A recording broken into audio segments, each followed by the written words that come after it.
We know the brave men and women serving at Fort Hood work hard to protect our freedom.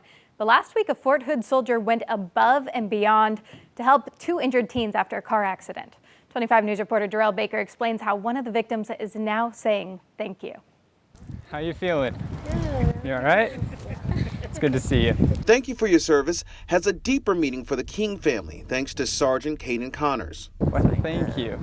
Who helped save their daughter Jasmine last week after she got into an accident with multiple vehicles. Thank you for helping me. Of course. It's the right thing to do. Jasmine was driving with a friend after softball practice on Clear Creek Road in Killeen when another car hit her. I thought he wasn't going to hit me because it kind of like swerved off, but he ended up hitting me. And I was like, I really couldn't have done anything.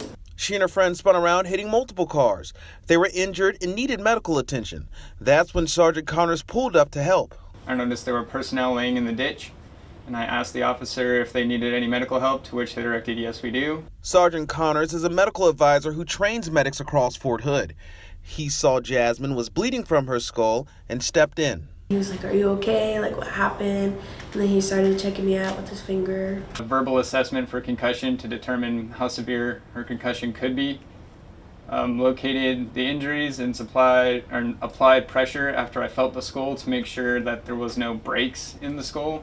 Connors stayed with Jasmine and her friend until EMS arrived. Being medical, I know a lot of people who are medical don't stop because of the liability issues. Jasmine's father, Kenneth King, a former veteran who served as a medic, says it means everything. We don't do that outside. We don't prepare for the civilian side of it. To see somebody stop and take care of a civilian means the world to me. This isn't Connors' first time helping victims off post. He says no matter if it's on the battlefield or on the streets of Killeen, he'll always do what he can to help save a life. A lot of times we as people, all we need is just someone to reach out to us and to help us in a time of need, and that's all we really need. In Killeen, Jarrell Baker, 25 News.